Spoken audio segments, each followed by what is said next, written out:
제가 좀 들었습니다. 뉴스에 들으니까 제가 좀 져가지고 와서 희귀병에 대해서 나오더라고요. 척수성 근위 축증 이렇게 나오더라고요.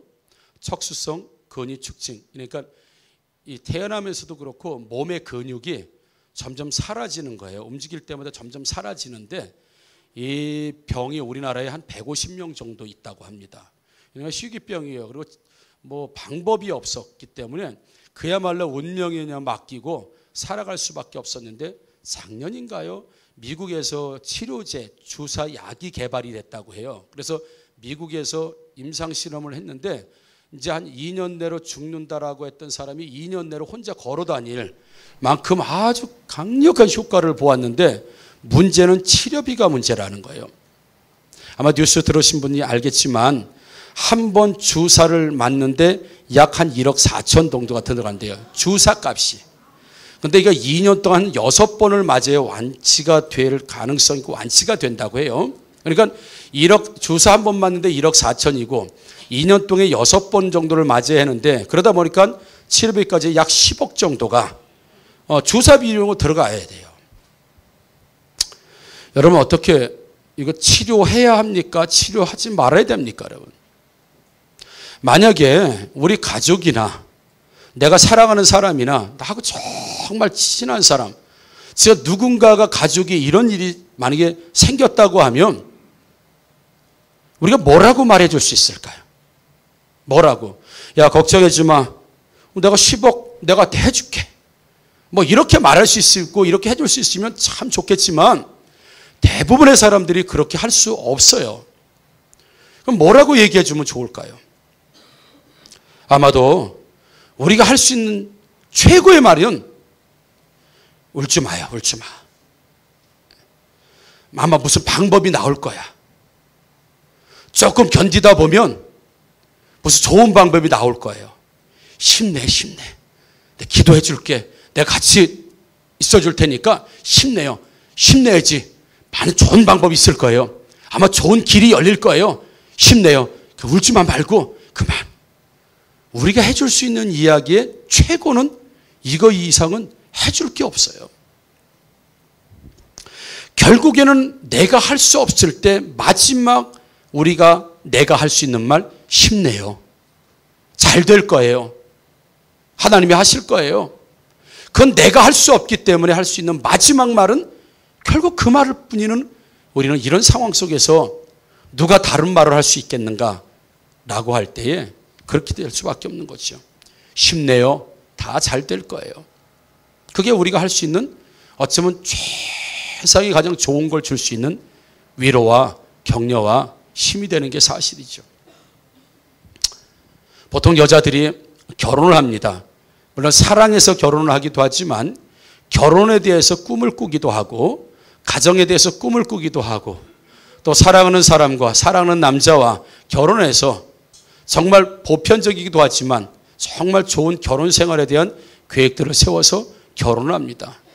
근데 결혼한 지 얼마 안 돼서 만약에 남편이 죽는다고 한다면 참 이것만큼 또 엄청난 어떤 그 절망, 여자들 마음에는 아마도 기대고 싶은 마음도 있을 거고 좀 의지하고 싶은 마음도 있을 거고 좀 나를 끌어주고 싶기를 원하는 마음도 있을 텐데 그렇게 끌어줘야 되고 내가 기대해야 되고 내가 좀 의지해야 될 남편이 죽거나 없어지게 되면 그다음부터는 여자들의 삶이 뭐 다 그런 건 아니지만 상당히 고달퍼지고 힘들어지고 외롭기도 하고 이런 일들은 우리가 주변에서 얼마든지 볼 수가 있지요.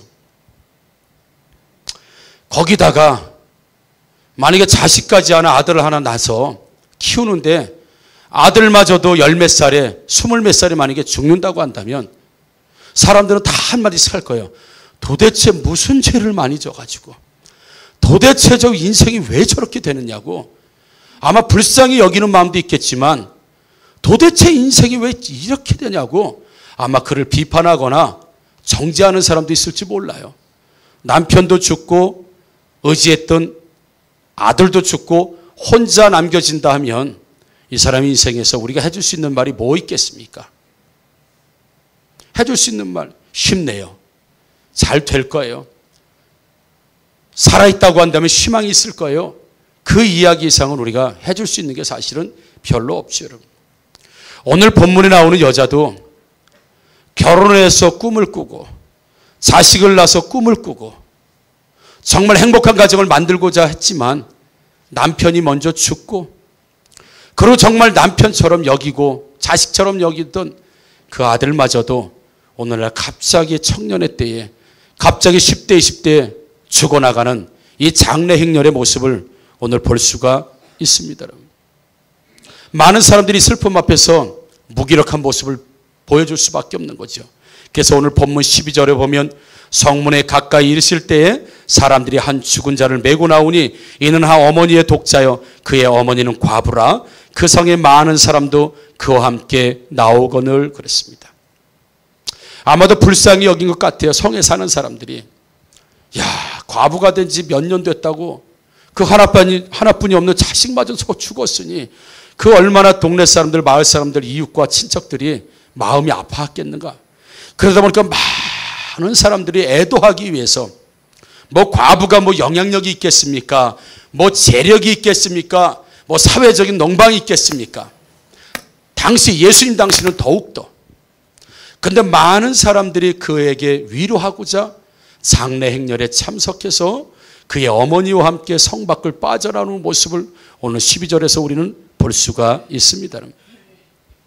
그들이 이 과부를, 자식 없는 이 혼자 된 여자를 위로할 수 있는 방법은 유일한 거예요. 같이 울어주고 같이 걸어가지고 같이 애곡하고 묘지까지 함께 걸어가주는 것 이상은 이 여자에게 해줄 수 있는 게 아무것도 없습니다. 아마도 가끔 가다가 이런 얘기는 했을 겁니다. 힘내요. 그래도 좋은 날이 있을 거예요. 사람이 항상 죽으라는 법은 없잖아. 아마 그 얘기 이상은 뭐 이 여인에게 뭘 해줄 수 있었겠습니까? 그런데 여러분, 오늘 본문을 통해서 우리가 알아야 될 것은 11절에 보면 그 후에 예수께서 나인이라는 성으로 가실새 제자들과 많은 무리가 동행하더니, 지금 두 무리를 본문에서 비교하는 걸 보게 됩니다.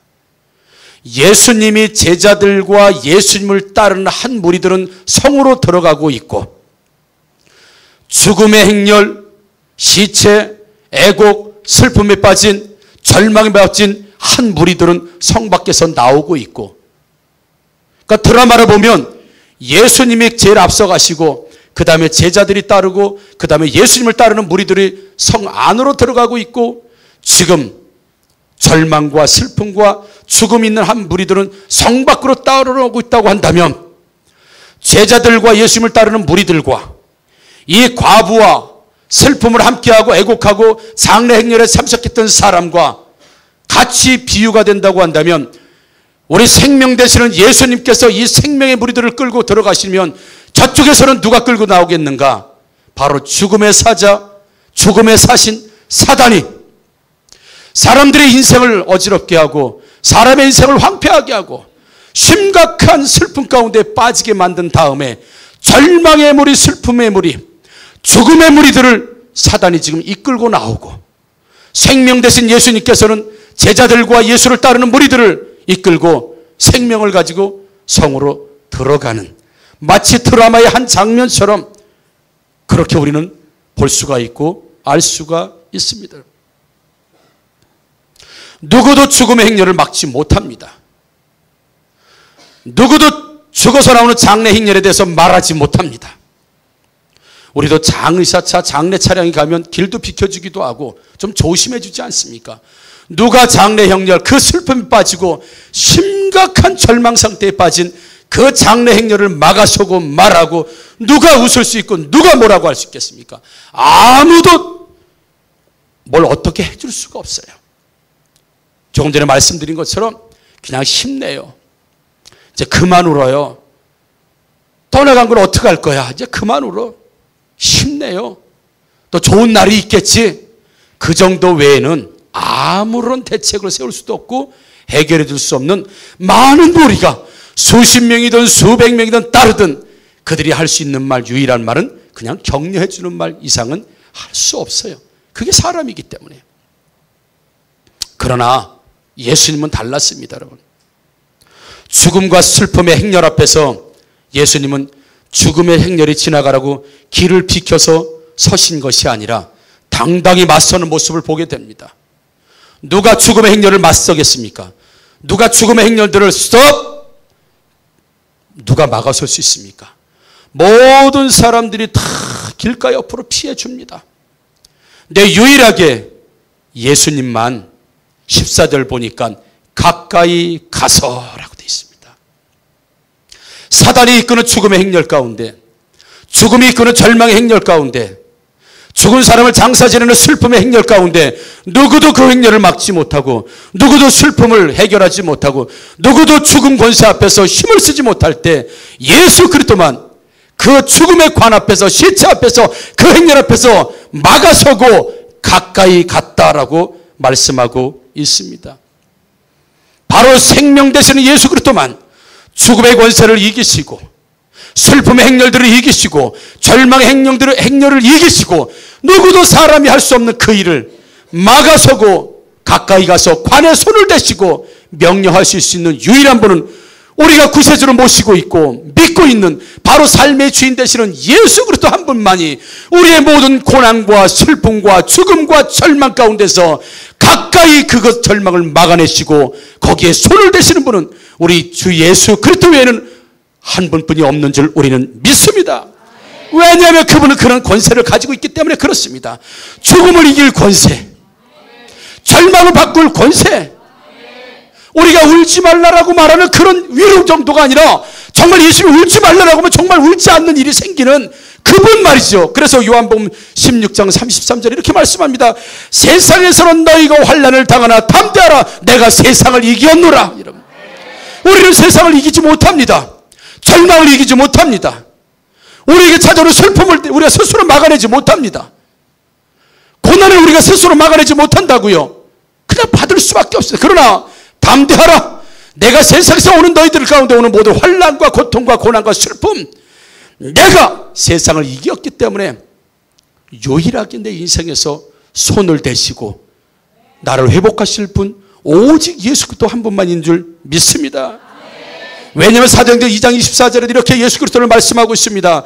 하나님께서 그를 사망의 고통에서 풀어 살리셨으니 이는 그가 사망에 매여 있을 수 없었습니다. 아멘. 죽음의 권세마저도 비껴가는 분, 죽음의 행렬, 슬픔의 행렬을 멈추어 쓸 수 있게 하실 수 있는 분, 죽은 자의 관에 손을 얹을 수 있는 유일한 분. 내 인생에서 절망입니다. 내 인생에서 끝입니다. 여러분, 가정마다 사람마다 저도 마찬가지입니다. 뭐 하나를 생각하면 가슴이 싼 게 있습니다. 힘이 쭉 빠지는 게 있다고요. 도대체 이걸 어떻게 해결해야 될지, 이걸 어떻게 살려내야 될지 막막해서 그것만 생각하면 가슴이 싹, 이거 아마 경험하실 거예요, 여러분. 근데 힘이 싹 풀리고 절망이 싹 찾아오고 슬픔으로 탁 순식간에 차버리는 일들이, 그것만 생각하면, 좋다가도 그것만 생각하면 싸한 일들이 우리 인생 가운데 있어요. 누가 여기에 손을 댈 수 있겠는가 말이죠.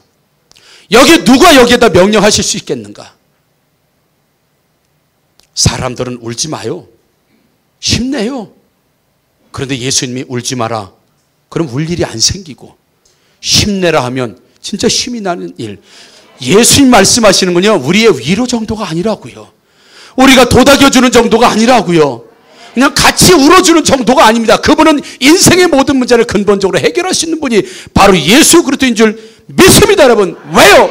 사망조차도 그를 붙잡아 놓을 수 없고, 세상의 모든 것들을 다스릴 수 있는, 세상을 이기는 유일한 분, 장래 행렬을 막아설 수 있는 그분은 죽음 권세를 이기시고 사망 권세를 이기시고 부활하시고 우리 인생의 모든 문제를 해결하신 유일한 그리스도가 되시는 줄 믿습니다. 오직 예수 그리스도, 돌문으로 묻어놓을 수 없는 그분, 돌문으로 막아놓을 수 없는 그분, 어두운 권세가 끝까지 주장할 수 없는 그분, 바로 예수 그리스도. 그분만 우리의 삶의 장래 행렬처럼 찾아왔던 인생의 문제들, 생각만 하면 쌓아했던 그런 인생의 문제들, 도대체 해결할 기미가 보이지 않는 이 답답한 인생의 문제들, 누가 과연 그 관뚜껑을 열 수 있으며 누가 일어날 시체를 이렇게 세울 수 있는가? 누가 내 자식을 온전하게 할 수 있는가? 누가 내 남편을 온전하게 돌아올 수 있게 하는가? 누가 내가 나에게 하나님의 온전한 모습으로 회복시킬 수 있는가? 그래서 여러분, 조금 전에 말씀드린 것처럼 사람이 괜찮아요. 좋아질 거예요. 참아봅시다. 그 정도의 위로가 예수님의 위로가 아니라는 사실이에요. 예수님이 관에 손을 대니 죽은 청년이 살아난 줄 믿습니다.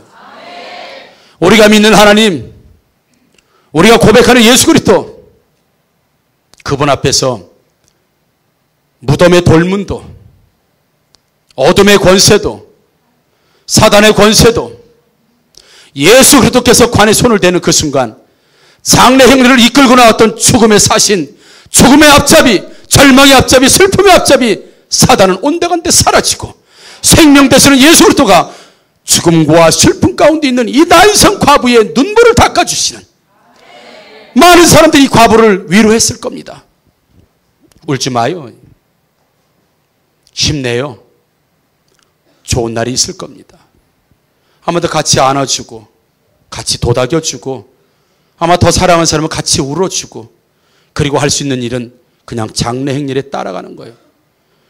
우리 인생 가운데, 우리 이웃 가운데, 우리 가족 가운데 찾아온 이 어려움과 인생 여건과 고난과 슬픔, 우리가 어떻게 무엇을 해줍니까? 그게 사람의 한계라는 겁니다. 사람의 위로는 한계가 있습니다. 우리는 사람의 위로만 받아도 힘이 납니다. 우리는 사람의 격려만 받아도 힘이 나요. 그러나 문제 해결은 되지 않습니다. 힘이 나는 것도 문제 해결의 첫 시작이지만 사람이 주는 위로는, 격려는 한계에 부딪힐 수밖에 없습니다. 실제 그 일이, 실제 그 역사가, 실제 그 기적이, 실제 그 해결이 될 수 있는가? 라고 할 때에, 그래서 오늘 제목은 결국 예수님이십니다, 여러분. 예수님만이 인생의 주인이시고 만왕의 왕이시고 삶의 주인이신 줄 믿습니다. 그분이 내 인생에 손을 대는 그 순간, 그분이 잠깐 멈춰라, 더 이상 장래 행렬이 지나갈 수 없다, 죽음 권세 앞에 당당히 마주선 그 예수 그리스도, 그분에게 업혀가든지 그분에게 안겨가든지 그분과 함께 어깨를 같이 매든지, 그분이 내 인생 가운데 찾아오시고 함께 하신다고 한다면 반드시 우리 인생의 문제, 슬픔, 고난 해결되는 줄 믿습니다, 여러분. 자식 앞에서 무능한 어머니의 한계, 자녀 앞에서 한계를 드러나는 아버지의 능력, 성도 앞에서 어찌할 수 없어 그 정도까지만 기도하고 그 정도까지만 격려해 줄 수밖에 없는 주의 종들, 이게 다 한계를 가지고 있습니다, 우리가. 그러나 그 한계를 넘어서고 그 한계를 부수고 그 한계 이상으로 실제로 죽은 아들이 살아남을 통하여서 이 과부를 위로하는 정도가 아니라 진짜 인생의 눈물을 마르게 하시고 새로운 기쁨과 새로운 능력과 새로운 은혜와 새로운 출발을 주시는 분, 바로 예수 그리스도, 그분만이 우리 인생의 구세주가 되신 줄 믿습니다, 여러분. 그래서 예레미야 31장 16절 10절 이렇게 말씀합니다. 여호와께서 이와 같이 말씀하시리라. 내 울음소리와 내 눈물을 멈추어라. 내 울음소리와 내 눈물을 멈추어라. 여러분, 이거는 격려 정도가 아닙니다. 우리가 하는 격려가 아니라고요. 그분이 내 울음소리를 멈춰라, 내 눈물을 멈춰라라고 명령하는 그 순간, 우리가 슬픔과 어려움과 고난과 역경과 여러 가지 인생의 풍비박산난 인생이, 그래서 울음소리, 눈물, 곡소리가 난다 하더라도 예수님 멈춰라는 그 순간 이 인생의 문제는 멈추게 되는 줄 믿습니다, 여러분. 이건 격려가 아닙니다. 이건 위로가 아닙니다. 이건 선포입니다. 이건 신의 아들이 말씀하시는, 실제로 그렇게 되어지는 실상과 증거가 된다는 사실을 믿으시기를 주님의 이름으로 축복합니다. 내일의 삭슬 받을 것인지 그들이 그의 대적 땅에서 나오리라. 여호와의 말씀이라. 너의 장래에 소망이 있을 것이라. 할렐루야. 울음을 멈춰라. 눈물을 멈춰라. 내 장래에 소망이 있을 것이다. 내 장래에 소망이 있어. 여러분, 위로합니다. 예수님의 위로 아니라고요. 단지 약속만 해주시는 말씀이 아니라고요. 예수님 말씀하시는 그 순간, 관의 손을 대시는 그 순간, 장래를 멈추는 그 순간, 눈물을 멈춰라. 울음소리를 멈춰라. 너의 장래에 소망이 있을 것이다. 말씀하시는 그 순간 그대로 사건적으로 일어나게 되는 줄 믿습니다, 여러분. 그래서 한계가 없으신 그분, 내 안에 예수 그리스도가 오시게 되고 내 인생의 삶의 주인 되시고 내 가정에 예수 그리스도가 오면, 여러분, 그분이 인생의 관, 우리 집의 관, 내 자녀의 관 위에, 내 남편의 관 위에 손을 대시고 일어나라 살아나라 하는 그 순간, 그들이 다시 살아나서 눈물을 멈추고 울음을 멈추고 장래 소망을 주고 다시 기쁨을 주겠다고 하는 오늘 예수 그리스도의 음성과 말씀을 꼭 들으시는 저 여러분들 되기를 주님의 이름으로 축복합니다. 이 시간 우리 김명수 집사님 나오셔서 잠시 간증 나누는 시간을 갖도록 하겠습니다. 부족한 저를 이 자리에 서게 하신 하나님께 감사드립니다. 4년 전 여름 끈자락 탄란했던 저희 가정에 상상하지 못했던 일이 일어났습니다. 이른 아침 잘 다녀오겠다며 말하고 현관문을 나선 남편은 다시는 그 현관문으로 돌아오지 않았습니다. 저녁을 먹고 돌아오겠다던 남편이 집 앞에 쓰러져 있다는 전화를 받았습니다. 장난이라고 생각하고 싶었지만 현실이었습니다. 구급대원들의 심폐소생술은 30분 이상 이어졌지만 심장은 뛰지 않았고, 병원으로 옮긴 후에도 심장이 다시 뛸 기미는 보이지 않았습니다. 병원에서는 더 이상 손을 쓸 수 없으니 마음의 준비를 하라고 하였습니다. 그렇게 남편은 말 한마디 없이 저희 곁을 떠나 하나님 곁으로 갔습니다. 갑작스러운 상황에 받아들이기 쉽지 않았지만 받아들여야 하는 현실 앞에서 하염없이 통곡해야만 했습니다. 마음 한켠에는 이렇게 빨리 데리고 갔어야 했어야 하냐며 하나님을 원망했습니다. 힘들어하던 제 모습을 보며 다른 가족이 있는 곳으로 가라며 주변 분들은 저를 설득하기 시작했습니다. 이제 아무도 없는 이곳에 있을 필요가 없다는 그들의 말에 조금 흔들렸습니다. 그러나 목사님과 사모님, 하와교회 성도들이 함께 해주셔서 저는 마음을 다잡고 살아야겠다는 용기를 얻고 산재보험을 신청했습니다. 계란으로 바위치기다 쉽지 않을 것이다. 주변의 부정적인 이야기들이 끊임없이 들려왔지만 저는 포기하지 않았고 오직 하나님께 매달렸습니다. 하지만 첫 번째 재판은 저희 편이 되어주지 않았습니다. 저는 낙심하고 절망하며 주저앉았습니다. 그런 저에게 목사님과 사모님, 하와교회 성도님들이 힘이 되어 주셨고 다시 마음을 잡을 수 있었습니다. 하나님께 더 인내하며 기도하라는 마음을 주셨고 저는 새벽 예배를 빠지지 않겠다는 서원을 하고 매일 새벽을 깨우려 노력했습니다. 그러나 두 번째, 세 번째 재판에서 좋은 소식은 들리지 않았습니다. 그때마다 실망하고 속상했지만 아직은 때가 아닌가 보다, 나의 기도가 부족한가 보다 하며 스스로 위안을 삼았지만 속상한 마음에 소리 없이 우는 시간은 계속되었습니다. 하나님, 저는 어떻게 해야 합니까? 어린 두 딸들과 어찌 살라고 이렇게 하십니까? 하며 기도했습니다. 포기하고 싶었지만 포기할 수도 없었습니다. 마음을 다잡고 끝이 보이지 않는 기나긴 싸움이 다시 시작되었습니다. 제가 할 수 있는 것은 기다리며 기도하는 것밖에 없었습니다. 언제 정해질지 모르는 재판과 어떻게 될지 모르는 결과를 마냥 기다려야 했습니다. 인내심과 내려놓음이 필요했던 시간이었습니다. 그렇게 1년 반이라는 시간이 흐르고 2017년 말에 2018년 6월에는 결과가 좋던 나쁘던 끝날 것이라는 연락을 받게 되었습니다. 올 3월에 열린 네 번째 재판은 민사로는 첫 번째 열리는 재판이었지만 갑자기 부정적이었던 판사가 바뀌면서 재판이 이루어지지 않았고 한 가닥의 희망이 생겼습니다. 이 또한 하나님의 뜻이라고 생각했습니다. 한 달 후 다시 열린 재판에서 다시 한번 해봐야겠다는 연락을 받았고 마음속에 불안이 찾아왔습니다. 하나님께 더 달리는 시간이었습니다. 6월 21일 마지막 날 마지막 재판이 되었습니다. 출근해서 일을 해도 손에 일이 잡히지 않았고 한 달 같은 하루를 보내고 있었습니다. 오후 시간을 훌쩍 넘어가는데도 연락은 오지 않았습니다. 저는 초조해지기 시작했고 별의별 생각이 저를 지배하기 시작했습니다.